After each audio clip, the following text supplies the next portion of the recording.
And good afternoon, ladies and gentlemen. Welcome back to the Short Time Wrestling Podcast. My name is Jason Bryant, joined today by Graham Karwath. He is an interesting case in the route to be a college wrestling coach.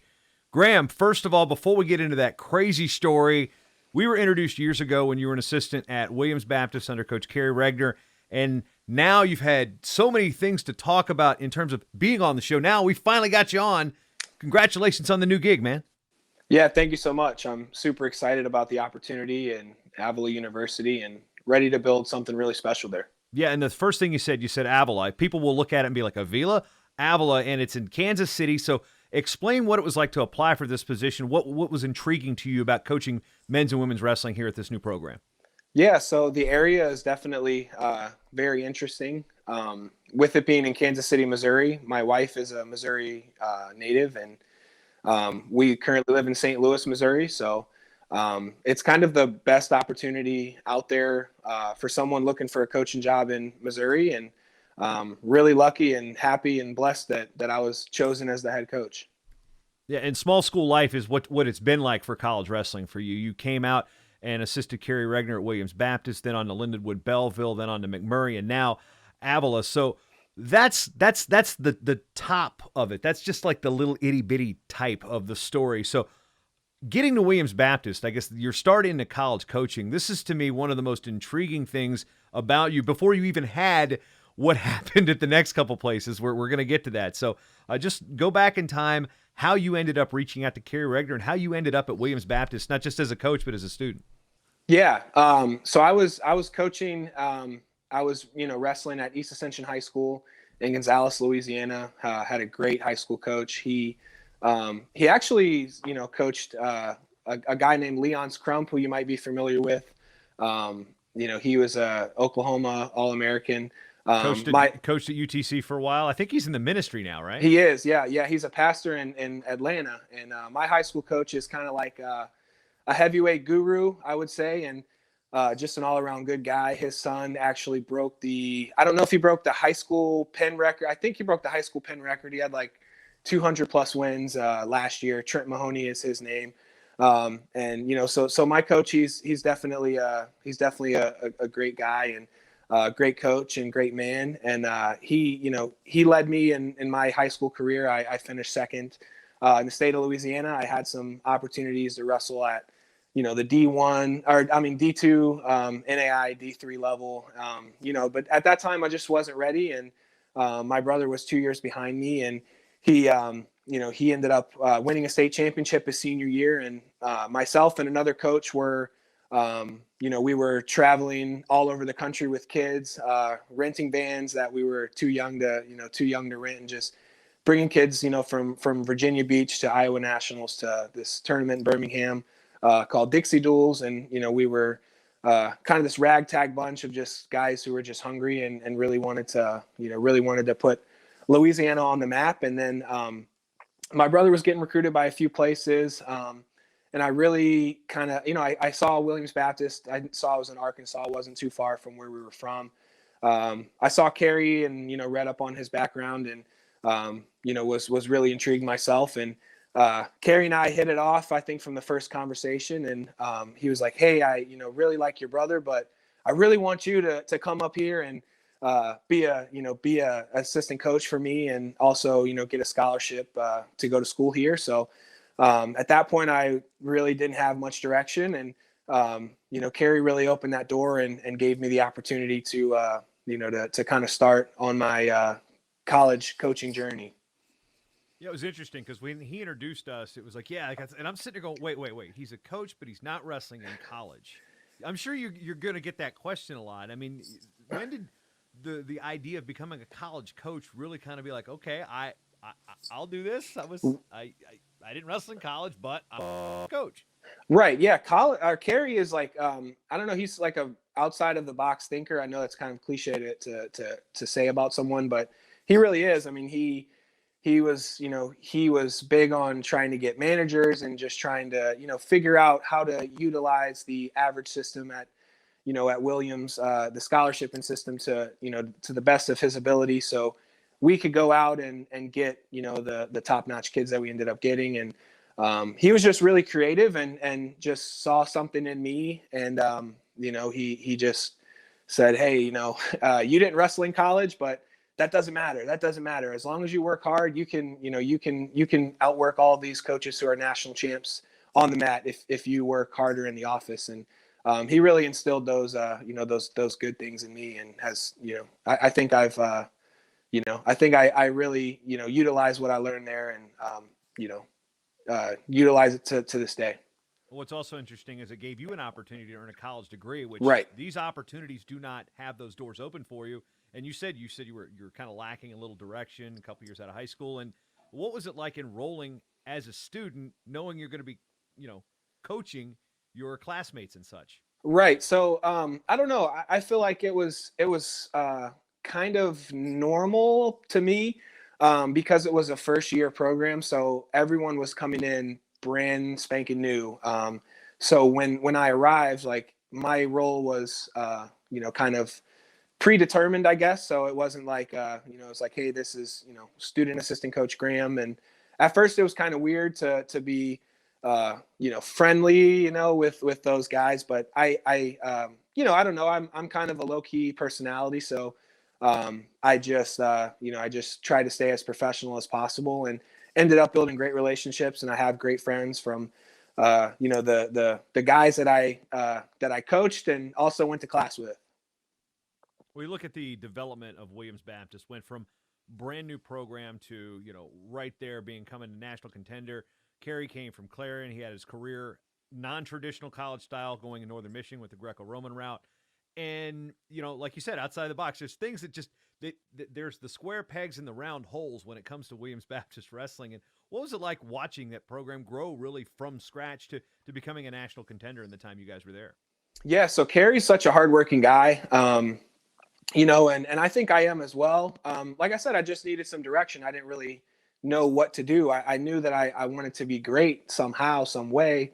But I needed that person to, to walk in front of me, and that I can follow. So it was really fun to be a part of that. We spent many hours in the office. I was, like I said, I was a student, so I probably spent a little more time recruiting and, watching wrestling film and doing wrestling related work than I did academically, I guess.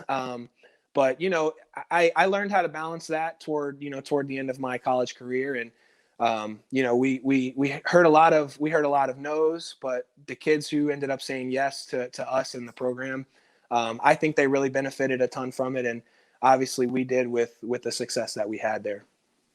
Now, Kerry ends up going to Millersville back in his native Pennsylvania Division II program. You move on to Lindenwood Belleville, which was also, like Williams Baptist, an NAIA program. On the Illinois side, there's Lindenwood, which is in St. Charles, Missouri. Then you've got Lindenwood's branch campus, Belleville, the NAIA. The difference is one's the Lions, one's the Lynx. And talk about the opportunity to first go to Lindenwood Belleville as an assistant coach, breaking away from the herd, so to speak, and carving out your own path. Yeah, so I spent one more year at Williams. The year that my senior year, we finished third in the nation that year. And then I met, like I didn't mention this, but I met my wife the first day at Williams. First day. Yeah. So I was interested in her, but she wasn't too interested in me. So I had to recruit her kind of. And she ended up starting chiropractic school here in St. Louis, where she's from. And at Logan University here, it's a great chiropractic school. And we got engaged, and we were getting married in September. And I knew I had to find a job in this area. I knew the coaches in the American Midwest Conference in this area, so I just reached out to them. And Angelo Crinzy, he had a full-time coaching position, and it just kind of worked out perfectly where I was able to be with my wife and coach, and be a part of another kind of blossoming program at the time. Yeah, then Angelo leaves. He was a Grandview alum, and he ends Right. up going to take a coaching position at the women's program at Grandview as they're starting up. So all of a sudden, you find yourself You did not wrestle in college. You go to Williams Baptist to try to get your brother recruited. Now, a couple years later, you've got a degree and you're a college head coach. And for a position that you really didn't apply to be the head coach. You were an assistant, and all of a sudden, okay, Angelo, I guess. Now, how did that work? Did you apply for the head coaching job, or did they just say you're the interim coach? You're going to be the guy? Yeah, so I think just going back to my time at Williams, my mindset sort of shifted. I always thought of myself, high school wrestler, high school coach, but Kerry kind of instilled like, hey, like, it doesn't matter. Like he's like everybody can show great technique. It matters what you do, in the office and how you run a program, like a CEO. So I was at the point that when I went to Lindenwood Belleville, I was kind of, I don't know, I was kind of preparing myself to potentially be a head coach. I figured I would have to grind a lot longer, but I definitely did grind really hard while I was at Belleville. Crinzy and I were doing a lot of the recruiting, and when he left, I was still signing kids as the interim head coach, and I think I had 20 kids signed by May. Or by the end of April. And then my athletic director was like, well, I mean, this guy, he's kind of getting the job done numbers wise. So we're going to give him a chance. And, I'm really thankful for that opportunity, because if I never was promoted as, the head coach at Lindenwood Belleville, I don't know if I would be a head coach at this very moment. So, everything happens for a reason. And I'm sure we'll get into the post my tenure as the head coach at Belleville. But Well, part of your tenure at Belleville is you coached Joe Robinson to the finals in the NAI, and this is one you came up to the head table. You were disappointed in me because I love this stuff, the first evers and whatnot. right. And when I didn't have Lindenwood Belleville on my list looking for their first All-American, because on my old list I had the NCWA years in my master list, not the NAI years. So I blanked on it. You came up to me, was like, "Hey, that's our first one." So you came up to me, put it on me. We made sure we got that announcement done. We did it a little more subtly in the finals. But what was it like to coach your own team in the NAA finals? You had guys wrestle in medal rounds at Williams, but this was your own team. These were your own guys. Yeah, I mean, Joe Robinson. I mean, that guy was he was, he was totally motivated, and it was a senior year. He's a guy that made the national tournament a few times, but I think he only won one match prior. But I don't know. I feel like I brought in a few new things mentally, maybe to kind of, shift his mindset from where it was to where it ended up. Joe and I still talk, regularly. And he's just a great testament to someone who works really, really freaking hard, and just a guy that really believed in, he totally bought in, and he just, he's a stud, and he's now coaching at Wheaton North in Illinois, and he's doing great things, and I know he's instilling great things in the young people that he's coaching. So what eventually happens is Lindenwood Belleville announces that it was going to be consolidating with its parent campus at Lindenwood in St. Charles. The athletics programs were going to be merged. When does this word start getting to you? And when do, I don't want to say this negatively, but when do the wheels start falling off for the wrestling program there? And you're like, I got to figure out what to do. Yeah. So it happened. I was hired in, I think, the end of April, and then 3 weeks later they announced that they were consolidating, and Lindenwood Belleville had one more year of competition. At first, I was really trying to keep the team together. To be honest, we had, men's and women's recruits that were planning on, sticking around for the one season and potentially following me wherever I go. It's kind of it kind of gradually happened. I think kids and parents just figured, I'm not going to, waste a year at a school that's just going to end up closing anyway. So some of the athletes started to transfer over to Lindenwood University, and some of our recruits, just dropped off, and I totally understand that. Yeah, it was a kind of a slow kill, to be honest. they moved the women's team over to Lindenwood, St. Charles, in the middle of the summer. And at that point, I kind of knew that, it probably wasn't going to work out. So there's nothing in the manual they teach you about that. So, and speaking of which, before we get to the next step here, there's a program that the NWCA does, the Leadership Academy. Had you gone through that program, and if so, what did you find out about it? What did you learn about it? Yeah, I did. I did the program. I think it was 2017. Myself and two other Williams assistants went there, and I was lucky enough to have Nick Mitchell as my mentor. And that's just another mentor of mine. We don't talk too often, but I do call him. I know he's a busy guy, but I do call him and try to pick his brain every once in a while. And now I kind of have that in with Crenzy, where I'm able to ask him questions about kind of what they're doing, what's going on there at Grandview. So yeah, I was lucky enough to have Nick Mitchell as my mentor there. And it was a great experience. Learned a lot, took a lot of notes, and learned a lot about fundraising and just recruiting hard and how to organize a little bit better. But again, nothing in the book about not just this isn't your program getting cut. This is your school going. It's not shutting down. It's just that part of the school is shutting down. Right. So, what were the steps for you? I mean, what was offered, or where did you just cut bait and try to find another job?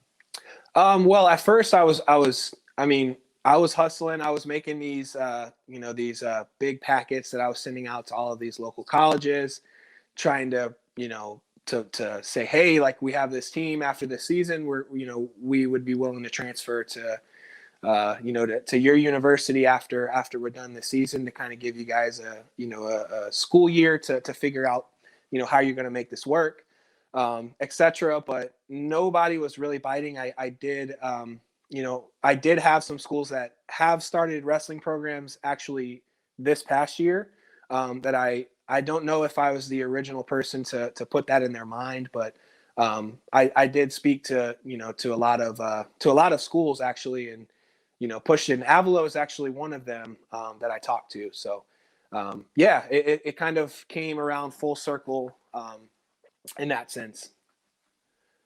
All right, so you've figured out, okay, Belleville, my career here is done. Then you go to McMurray, which had restarted its wrestling programs. It had a women's team way back. I remember, like Mary Kelly wrestled there, Randy Miller wrestled there. Right. I mean, yeah. They had a line of head coaches come through. And what was enticing about applying for the McMurray job? Well, it was close enough to St. Louis where I'd be able to commute.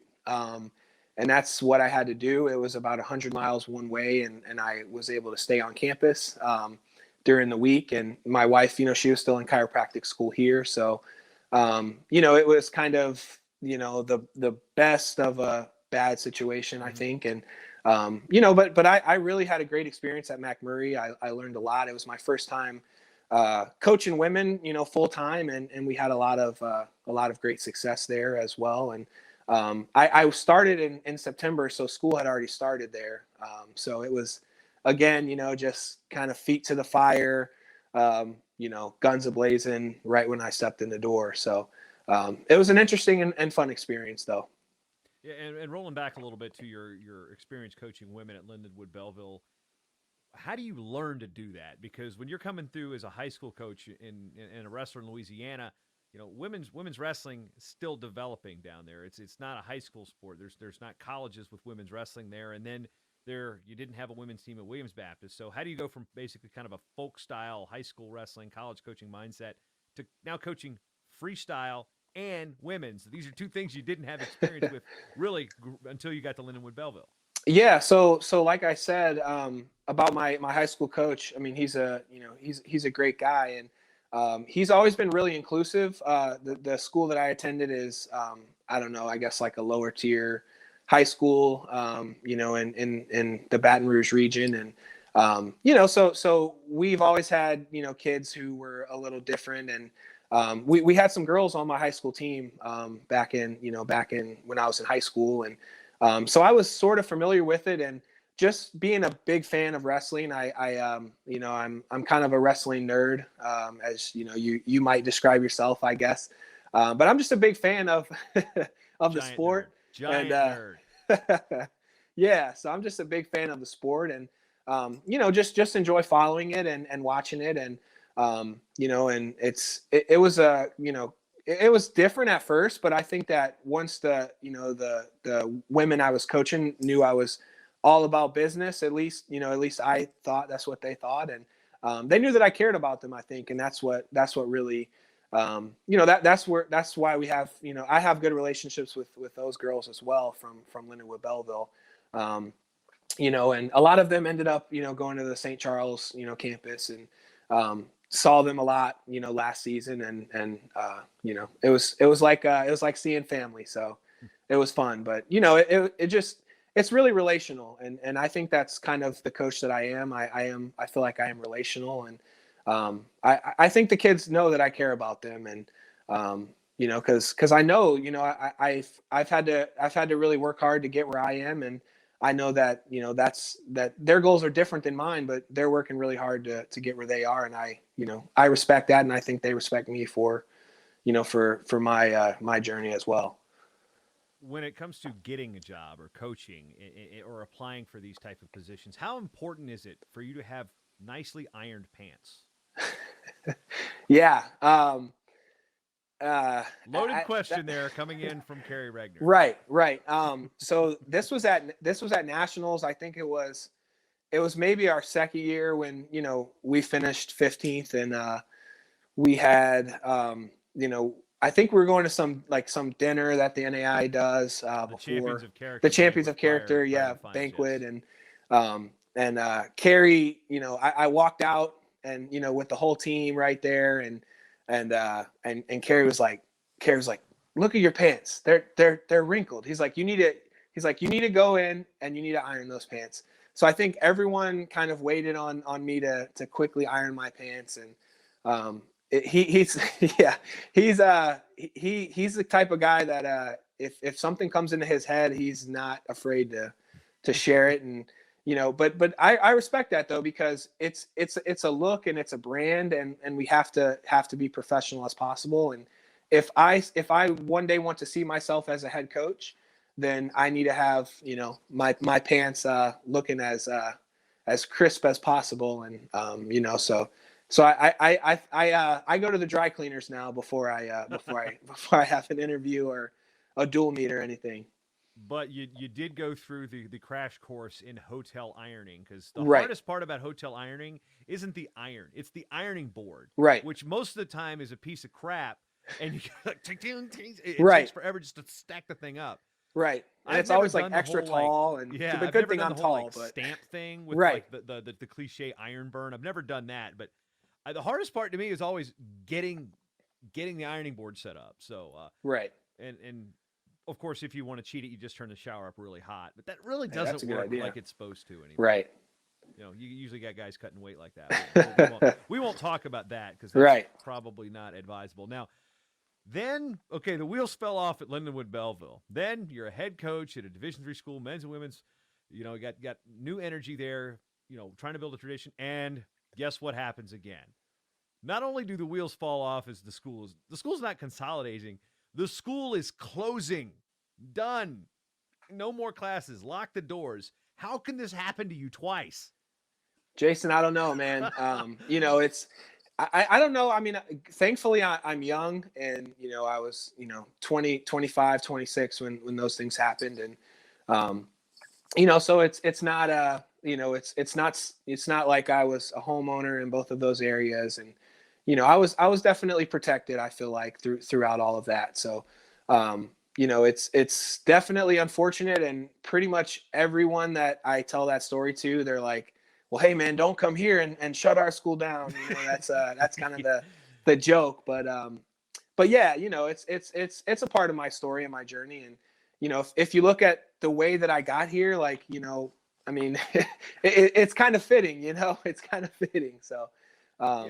How do you yeah. talk to athletes about that? I mean, because you know, most people on this planet know that, I went through an experience where my alma mater dropped wrestling. I didn't wrestle in college, but I was part of the program. And to hear how the students were told, they were told over a Zoom meeting. And there's been 390 teams cut since March 11th, and they've mostly been told over Zoom. McMurray's not the only school to close. Urbana has closed. A couple other schools have been absorbed. Pine Manor's being absorbed by Boston College. How did you tell your athletes? Well, one, how did you get told first? Yeah, so at Lindenwood Belleville, the kids had graduated on the Saturday, and then they brought us into the auditorium on Monday and told us that, and the kids were gone at this point. And this was in 2019. So, so they told us that, Lindenwood Belleville was consolidating with Lindenwood St. Charles, and the email was being sent out to the kids in 30 minutes from now. So, so it ended up the meeting kind of ended up running over, and, I sent the message to my kids before they got the mass email about the news, but, it was something for sure. But yeah, and then at McMurray, the school was in some financial distress. I learned that a little into my time there. They were working on fundraising, and they were pretty close to their goal. But then spring break happened, COVID-19 happened, and they had to start, paying the kids back for, the room and board and reimbursing them. So it kind of what that one was a lot of a slower moving process, and it was something where we're kind of it was inevitable, once the school announced that, they weren't bringing kids back on campus. So yeah, interesting stuff. Yeah, and let's say it together now. Unprecedented times. Right. So, and you've gone through two things that usually only one coach has to deal with. You've gone through it twice in two different ways. And now you kind of go back to your roots a little bit and being part of a startup program. Talk to me about Avila and what was enticing. What made you really want to jump for this beyond just like it was, it's got good wrestling and you're familiar with Missouri and such. I mean, there's got to be those check a couple of boxes, but there's got to be that. I don't know. Do you feel like you got to make up for something the last two gigs you didn't have a chance to fully build? I mean, there's got to be some more personal motivation here for this position. Yeah. And to be honest with you, Jason, I had some interviews at other places and ended up not getting those jobs. So, it kind of just, I ended up with the best job that I interviewed for, in my opinion. And with those positions, were those all, there's a lot of startup programs popping up now. There's a lot. I mean, we're adding 20, 25 teams a year. So were most of those in the NAIA Division III range, or were you setting your sights for bigger schools? Yes, most were NAIA Division III. I did. I was on a interview with the Division I program for, a couple interviews, but ended up not working out. But like I said, I think I landed the best job available, and the best location available for me and my wife. And Kansas City wrestling is booming, and Avila will be the only college with wrestling, in Kansas City. So that's something that's super exciting, and people are already really excited about it. I launched our social media accounts yesterday, and we have close to 500 likes or followers over Facebook, Twitter, and Instagram just in 24 hours. So, I think people are really excited about the opportunity, and Avila is a great place. It's an affordable school. It has a lot of, we have a lot of majors, and just a lot of diversity overall at the school. And we have kids from not only Kansas City, but all over the country and the world. So I think people are really excited about it, and I am as well. The opportunity to coach men's and women's again. You've had that opportunity at the previous two spots. Was that something that was alluring to you? Yeah, I think so. I think the women's wrestling is such a huge part of, of these colleges, starting programs and reviving programs and whatnot. But it's definitely super exciting because you can, at the NAI level, you can have an Olympian, on your campus. And that's something that, you can't really have at the NAI level in any other sport that I'm familiar with, at least. There's been a It's couple of them, but they're like let's the best one's probably Daniel Legali. I don't know. It's the Canadian Olympic champion, wrestled Simon Fraser when they were in right, the NAIA. But that's again few and far between, and you have it on the women's side before Simon Fraser moved to Division II. So right, it's possible, right. especially in women's wrestling. Right. And, just the location itself, like you kind of already, pointed to a little bit.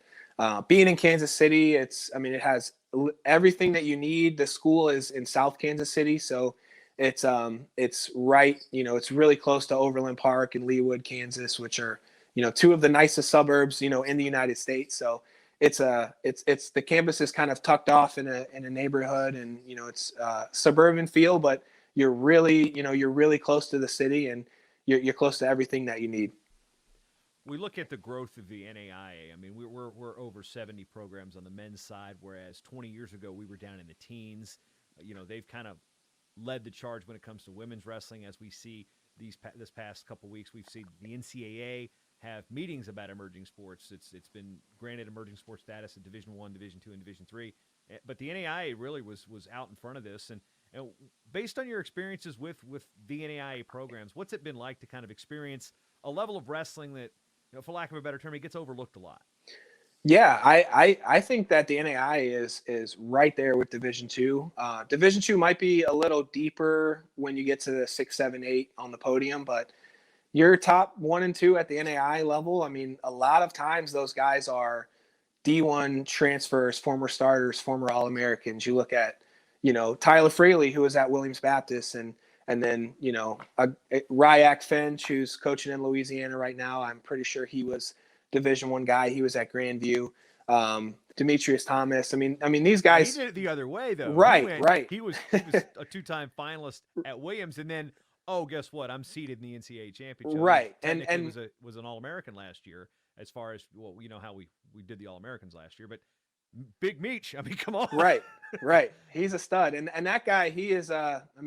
He's one of the best kids I've ever coached, and that's beyond wrestling. He's just a super solid guy overall.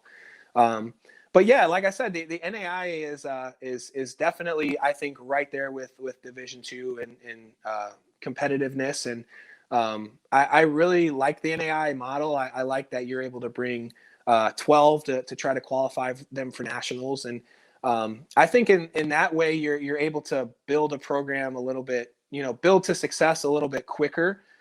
Because if, I learned at the Division III level for a season of recruiting that, if you have a pretty good freshman at a weight class, you're not necessarily trying to bring in a guy that's as good as him, or whatever to for him to compete with, because you're not able to bring multiple guys to the qualifying tournament. So I really like that about the NAIA, and you're able to do that on both the men's and women's side.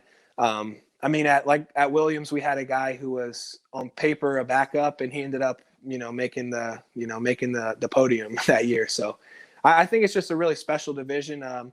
The coaches are super hardworking guys in the division, and I think it's, in my opinion, it's the best division.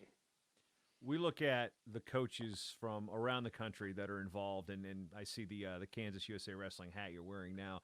There's a lot of coaches that get involved with their USA Wrestling state chapters, and just across the other side of the border into Kansas, you see a lot of the small college NAIA coaches helping out with those staffs. What are your plans on reaching out and being part of maybe the state chapter with Missouri USA Wrestling, which has always got a really, really great group of coaches and staff in Fargo every year? And where do you see your professional development going beyond just within your own campus? Yeah, so I definitely would love to get involved with either Kansas, USA Wrestling, or Missouri, or both. And I think that those are just great ways to build relationships with the coaches and the wrestlers, and just build your brand. And that's something that we were, Kerry was more of a part of it at Williams. He was on the Arkansas staff, for the national team in Fargo and stuff. But I definitely plan on, getting my foot in that door and doing those kind of things. But Professionally, my goal is to probably, be an athletic director one day at the college level. But that's far down the line. I definitely want to, to build a championship program first, and just give my all to coaching and to Avila University. What's the administration's feel when it comes to wrestling? Schools are adding sports like wrestling because it does help with enrollment. It helps put schools like Avila on the map. Be like, oh, here's an opportunity to get students that were never probably looking at us before. Where do you see the buy-in from them? Not just as an enrollment driver, but to drive success as well athletically. Yeah. When I went on campus, I just had that feeling that, they were all about business, and they really were excited to have me there, and they were excited about wrestling. And they have some football coaches that, that wrestled, and, they made sure that, that I talked to them, and, kind of, talked a little wrestling with them to familiarize, myself with them.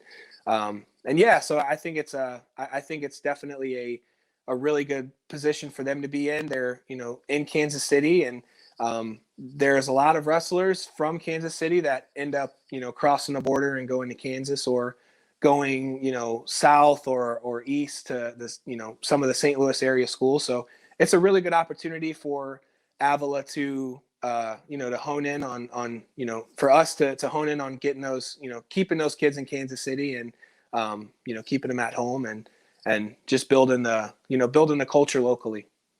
You mentioned the social media before we let you roll. What are the social media accounts that they can follow Avila Wrestling? Yeah, On the so it's Twitters, the Insta faces, and the whatevers. yeah, so it's at Avila Wrestling, Avila Wrestling, on all, Instagram, Twitter, Facebook.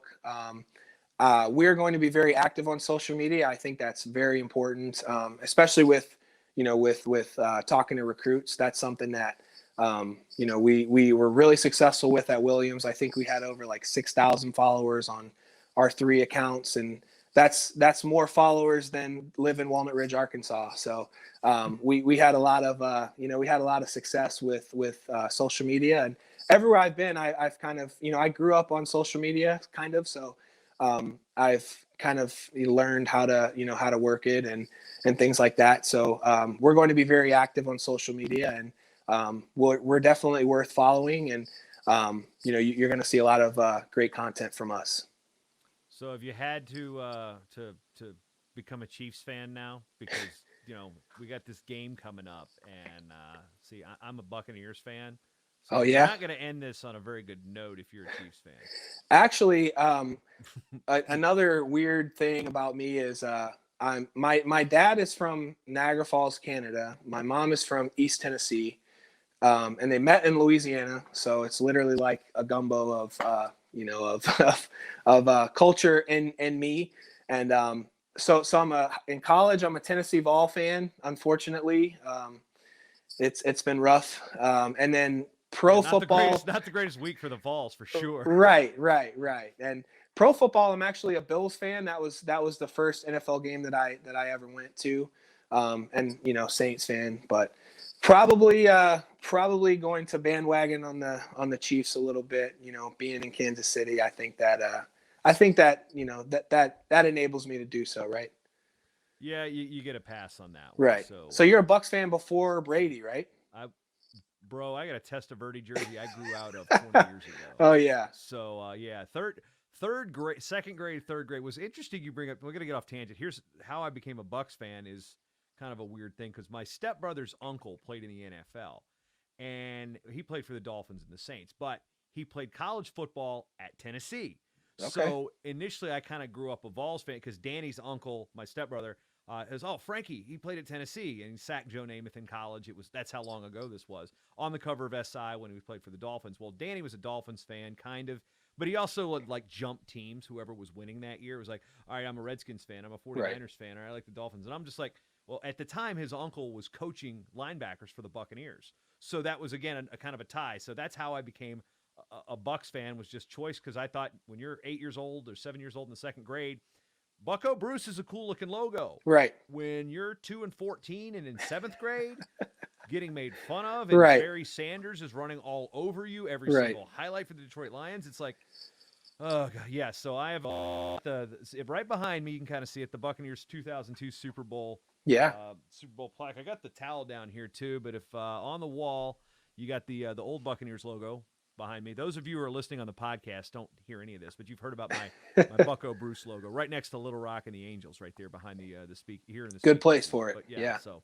But Graham, it's been really cool to get to know you over the years. It's been really cool to see your path because you're kind of that figure people can point at and to be like, just because I didn't do this in college doesn't mean I can't do this in college or I appreciate you at saying college. that. I mean, it's like, it's, I don't want to say you give like guys like me hope, for example, because I was and never was in college, but you took that and turned it on its head. Like you said, Kerry's outside the box. You created a coaching career based on an opportunity that's different. And I love that. And that's why I think your story is really cool. Not to mention you've gone through some crazy stuff in your first couple years as coaching. So, Graham, it won't be the last time we have you on the show, but I really appreciate the time and the backstory on your very interesting career in wrestling.